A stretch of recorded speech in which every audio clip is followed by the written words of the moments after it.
it's 4 a.m. And the big test is in 8 hours, followed by a piano recital. You've been studying and playing for days, but you still don't feel ready for either. So what can you do?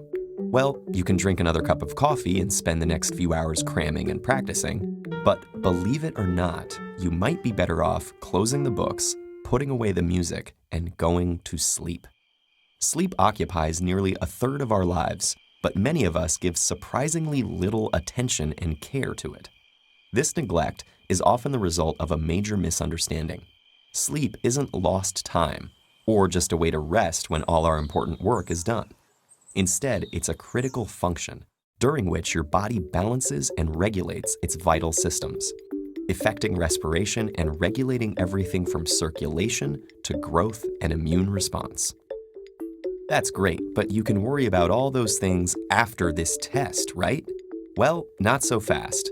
It turns out that sleep is also crucial for your brain, with a fifth of your body's circulatory blood being channeled to it as you drift off. And what goes on in your brain while you sleep is an intensely active period of restructuring that's crucial for how our memory works. At first glance, our ability to remember things doesn't seem very impressive at all. 19th century psychologist Hermann Ebbinghaus demonstrated that we normally forget 40% of new material within the first 20 minutes, a phenomenon known as the forgetting curve. But this loss can be prevented through memory consolidation, the process by which information is moved from our fleeting short-term memory to our more durable long-term memory. This consolidation occurs with the help of a major part of the brain, known as the hippocampus.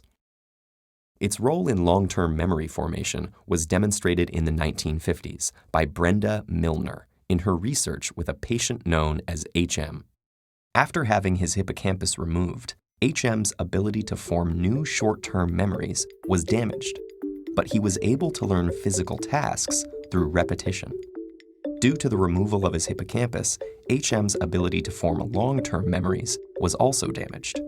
What this case revealed, among other things, was that the hippocampus was specifically involved in the consolidation of long-term declarative memory, such as the facts and concepts you need to remember for that test, rather than procedural memory, such as the finger movements you need to master for that recital.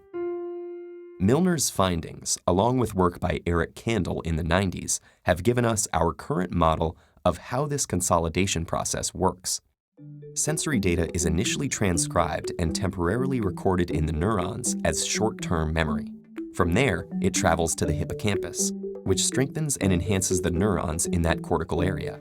Thanks to the phenomenon of neuroplasticity, new synaptic buds are formed, allowing new connections between neurons and strengthening the neural network where the information will be returned as long-term memory.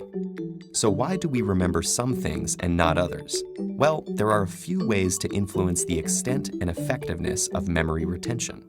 For example, memories that are formed in times of heightened feeling or even stress will be better recorded due to the hippocampus's link with emotion.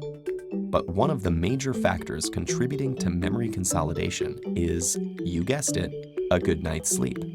Sleep is composed of 4 stages, the deepest of which are known as slow-wave sleep and rapid eye movement.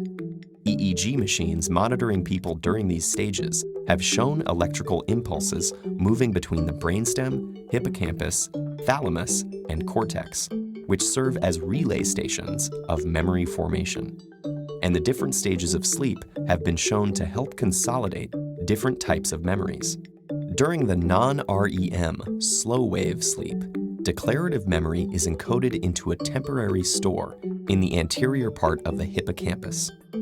Through a continuing dialogue between the cortex and hippocampus, it is then repeatedly reactivated, driving its gradual redistribution to long-term storage in the cortex.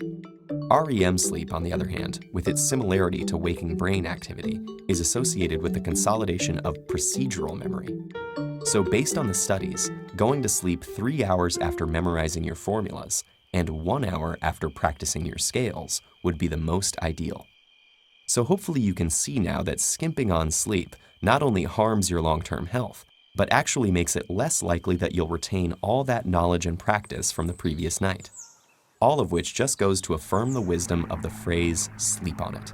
When you think about all the internal restructuring and forming of new connections that occurs while you slumber, you could even say that proper sleep will have you waking up every morning with a new and improved brain, ready to face the challenges ahead.